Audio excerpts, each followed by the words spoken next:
Day ಇವತ್ತು. So ನಾವೆಲ್ಲ ಒಟ್ಟಿಗೆ ಸೇರಿದ್ದೀವಿ. ಇದೇನು ಹೊಸದಾಗಿ ಏನು ಮಾಡ್ತಾ ನಾವು ಲಾಸ್ಟ್ ಇಯರು ಮಾಡಿದ್ವಿ. ಬಿಟ್ವೀನ್ ದ ಇಯರ್ ಸಾಕಷ್ಟು ಕಾರ್ಯಕ್ರಮಗಳು ಮಾಡ್ಕೊಂಡು ಬರ್ತಾ ಇದ್ದೀವಿ. ಸೊ ಎಲ್ಲರಿಗೂ ಥ್ಯಾಂಕ್ಸ್, ಬಂದು ಕಾದಿ ಕೂತ್ಕೊಂಡಿದ್ದಾರೆ ನೀವೆಲ್ಲ. ಸೊ ತುಂಬ thanks first of all. And ನಮ್ಮ ಎಲ್ಲ ಫ್ರೆಂಡ್ಸ್, ನಮ್ಮ ಹಿರಿಯರು, ಊರಿನ ಹಿರಿಯರು ಎಲ್ಲರಿಗೂ ಥ್ಯಾಂಕ್ಸ್, ತುಂಬ ಥ್ಯಾಂಕ್ಸ್. ಮಹಿಳೆಯರು, ತಂದೆಯವ್ರ ಜೊತೆ ಫ್ರೆಂಡ್ಸು, ತ್ಯಾಗನ, ರಮೇಶನ, ಎಲ್ಲರೂ ನಮ್ಮ ಫ್ರೆಂಡ್ಸ್ ಎಲ್ಲರೂ, ಅರುಣಮ್ಮನ ಎಲ್ಲರಿಗೂ ಥ್ಯಾಂಕ್ಸ್ ಬಂದು ಇದೆಲ್ಲ ನಡೆಸ್ಕೊಡೋದಕ್ಕೆ.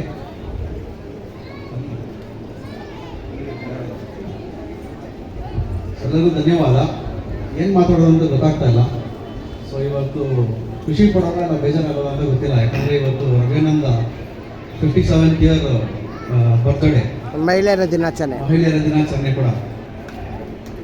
ಅವರು ಮದುವೆನೂ ಮಾಡ್ಕೊಂಡಿಲ್ಲ ಅಂತ ವ್ಯಕ್ತಿ ನಮ್ಮ NS ರವಿ ಅವರು.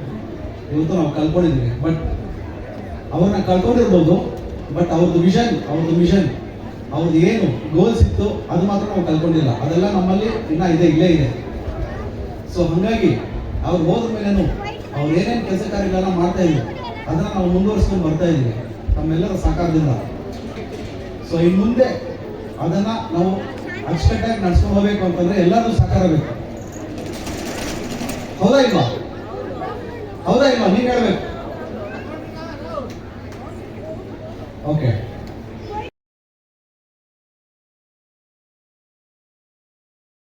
ಸಮರ್ಪಿಸ್ತಾ ಇದ್ದೇವೆ. ಯುವ ಶಕ್ತಿ ನಮ್ಮ ಜೊತೆಗೆ ಇರಬೇಕು. ನಮ್ಮ ತಂದೆ ತಾಯಿಗಳು ಕೊಡುವಂತಹ ಮಾರ್ಗದರ್ಶನವನ್ನ ಮುಂದುವರಿಸಿಕೊಂಡು ಹೋಗುವಂತಹ ಮಕ್ಕಳು ಸಿಗೋದು ಕೂಡ ಪುಣ್ಯ. ಹಾಗೆ ಇವರ ತಂದೆ ಬದುಕಿರ್ಬೇಕಾದ್ರೆ ಎಷ್ಟೋ ಜನರ ಕಣ್ಣಿನಲ್ಲಿ ಇಲ್ಲವಾಗಿ ಹೋಗೋದು ಇವತ್ತಿನ ಸಮಾಜದಲ್ಲಿ ಸಾಮಾನ್ಯ. ನಾವೆಲ್ಲರೂ ಕೂಡ ನಮ್ಮ ಲೋಕದಲ್ಲಿ ಮುಳುಗ್ಬಿಟ್ಟಿದ್ದೀವಿ. ನಮ್ಮೆಲ್ಲರ ಕೈಯಲ್ಲೂ ಕೂಡ ಮೊಬೈಲ್. ರಸ್ತೆಗಳನ್ನು ದುರಸ್ತಿಗೊಳಿಸಲಾಯಿತು. ಇದರಿಂದ ಸಾವಿರಾರು ಭಕ್ತರು ಮತ್ತು ನಿವಾಸಿಗಳಿಗೆ ಸುರಕ್ಷಿತ ದಿನಾಚರಣೆ ಕೂಡ ಇವತ್ತು. ಸೊ ಇವತ್ತು ಒಂದು ಮನುಷ್ಯನ ಮಾತ್ರ ನಾವು ಕಲ್ಕೊಂಡಿಲ್ಲ, ಇವತ್ತು ಲೆಗಸಿ. ಸೊ ಅವ್ರನ್ನ ಕಲ್ಕೊಂಡಿದ್ದೀವಿ ನಾವು.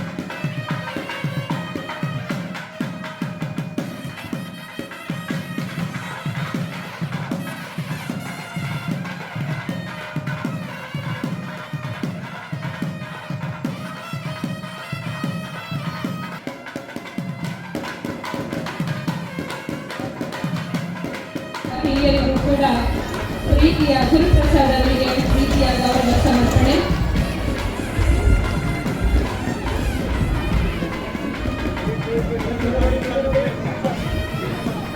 ತ್ಯಾಗರಾಜ್ ಅವರು ವೇದಿಕೆಗೆ ಬರಬೇಕು.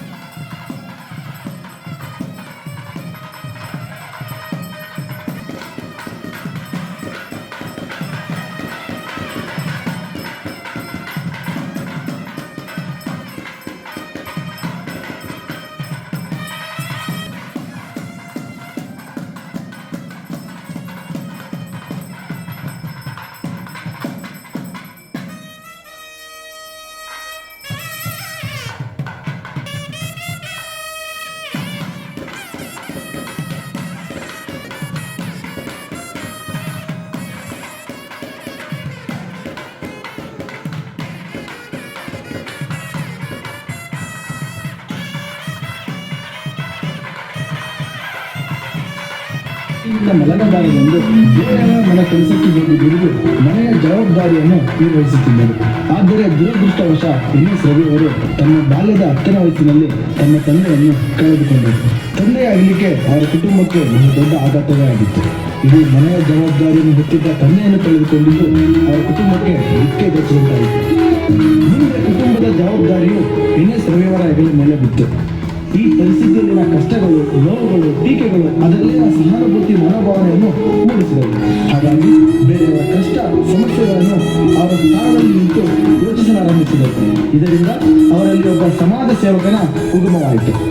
NS ರವಿಯವರಿಗೆ ಚಿಕ್ಕಂದಿನಿಂದಲೂ ರಾಮಕೃಷ್ಣ ಹೆಗಡೆ ಮತ್ತು M ರಘುಪತಿಯಂತಹ ರಾಜಕೀಯ ನಾಯಕರಿಂದ ಪ್ರಭಾವಿತರಾಗಿದ್ದರು. ಹಾಗಾಗಿ ಅವರಲ್ಲಿ ನಾಯಕತ್ವದ ಗುಣ, ಸಾಮಾಜಿಕ ಕಳಕಳಿ ಹೇರಳವಾಗಿ ಬೆಳೆದರು. ಇದರಿಂದ NS ರವಿಯವರು ತಮ್ಮ 13ನೇ ವಯಸ್ಸಿನಲ್ಲಿಯೂ ರಾಜಕೀಯದಲ್ಲಿ ತೊಡಗಿದರು. ಇವರು ಆರಂಭದಲ್ಲಿ ಜನರ ಸಮಸ್ಯೆಗಳಿಗೆ ಸ್ಪಂದಿಸಿ ಅವರ ಹಕ್ಕುಗಳಿಗಾಗಿ ಶ್ರಮಿಸಿದರು.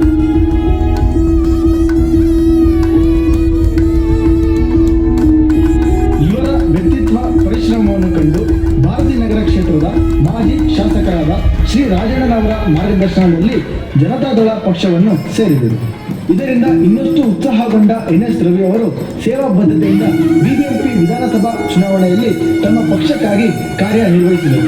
ಇವರು ದಿನವೂ ಸೈಕಲ್ನಲ್ಲಿ ಸಂಚರಿಸಿ ಜನರ ಕುಂದುಕೊರತೆಗಳಾದ ಕುಡಿಯುವ ನೀರಿನ ಸಮಸ್ಯೆ, ವಿದ್ಯುತ್ ಸಮಸ್ಯೆ, ನೈರ್ಮಲ್ಯ ಮತ್ತು ಕಾನೂನು ಸುವ್ಯವಸ್ಥೆಯ ಸಮಸ್ಯೆಗಳನ್ನು ಪ್ರತಿದಿನವೂ ಡೈರಿಯಲ್ಲಿ ನಮೂದಿಸಿ ಈ ಸಮಸ್ಯೆಗಳ ಪರಿಹಾರಕ್ಕೆ ಸಂಬಂಧಪಟ್ಟ ಅಧಿಕಾರಿಗಳೊಂದಿಗೆ ಚರ್ಚಿಸಿ ಸಮಸ್ಯೆಗಳಿಗೆ ಪರಿಹಾರ ಒದಗಿಸುತ್ತಿದ್ದರು.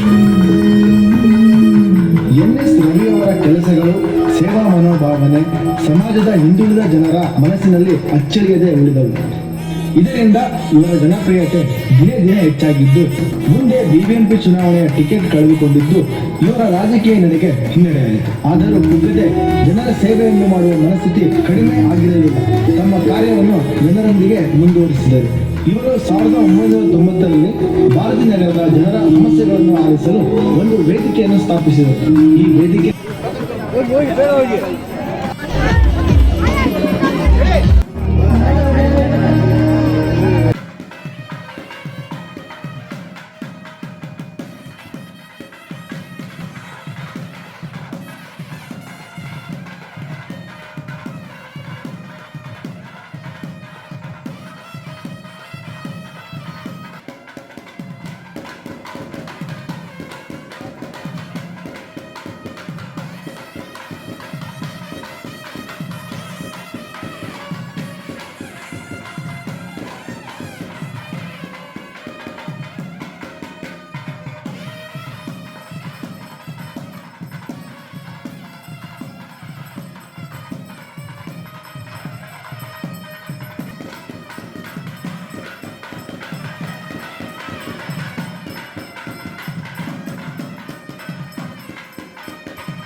ಎಲ್ಲರಿಗೂ ಮತ್ತೊಮ್ಮೆ ನಮಸ್ಕಾರ. ಕಾರ್ಯಕ್ರಮ ಪ್ರಾರಂಭ ಆಗತ್ತೆ ಅಂತ ಹೇಳ್ತಾ ಇದ್ದೆ.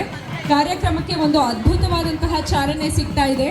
ಇದೀಗ ನಿಮ್ಮ ಮುಂದೆ ಯಕ್ಷಗಾನದ ಪ್ರಸ್ತುತಿ. ಯಕ್ಷಗಾನ ಗಂಡು ಕಲೆ ಅಂತಲೇ ಪ್ರಸಿದ್ಧ. ಅದರಲ್ಲೂ ಕೂಡ ಬಡುಗು ಕಟ್ಟು ಗಂಡಸರೇ ಮಾಡುವಂತಹ ಕಲೆ. ಆದರೆ ನಮ್ಮ ಶಶಿಕಲಾ ಇದೀಗ ನಿಮ್ಮ ಮುಂದೆ ಯಕ್ಷಗಾನ ಪ್ರಸ್ತುತಿ.